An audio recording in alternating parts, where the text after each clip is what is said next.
Well, to shed more light, CEO of Gulf State Analytics, Giorgio Cafiero, joins us now from Washington, D.C. Good to speak to you, Giorgio. So your first thoughts on that statement and speech? Well, Pompeo certainly took advantage of this opportunity to do two things that Donald Trump often does: target Iran very aggressively and offer a complete repudiation of his predecessor, Barack Obama. I think obviously Mike Pompeo's speech, as your previous guest said, needs to be understood within the context of major damage control that's going on. Some recent tweets from the American president have created a tremendous amount of confusion in the Middle East. Allies as well as foes do not know what the U.S. plans to do in northern Syria or when it plans to execute this discussed withdrawal.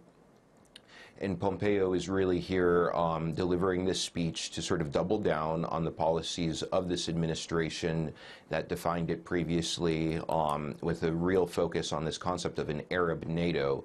The administration still believes that it's very realistic for all of the GCC countries, Egypt and Jordan, despite the political differences between them, to create this anti-Iranian force that will be capable of addressing ongoing security threats in the region and push back against Iran.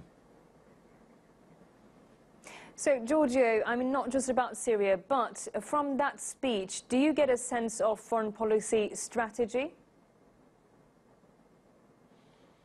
Well, this speech provides a lot of rhetoric. The question is, how can all of this rhetoric from Pompeo translate into sound, understandable policies in the region?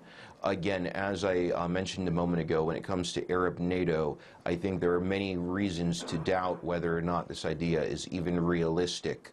We're very strong from the rhetoric, but I still didn't get anything from the speech or really anything from other officials in this administration to lead me to believe that this White House has any sort of a cohesive foreign policy in the region. So you did mention a lot about increased cooperation. What does it mean by that, especially coalition and working with partners along the way?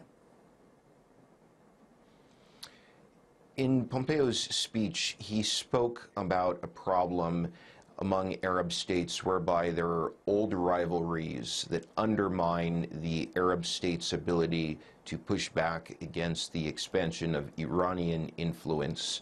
Clearly, the Secretary of State was making a reference to the crisis in the GCC that erupted in the middle of 2017 that has left the GCC as essentially a dormant and ineffectual institution. This is a major source of frustration for the Trump administration, which would like to see Riyadh, Abu Dhabi, Cairo on one hand, resolving their differences with Doha on the other, so that this concept of uniting America's Arab allies against the Islamic Republic can begin to be more of a possibility rather than an idea that's totally unrealistic. Again, there are other rivalries in the region, but there's no doubt that the blockade of Qatar, as of now, seems to really be the main stumbling block to this idea of an Arab NATO. Well, thank you very much for that insight there, Giorgio Cafiero.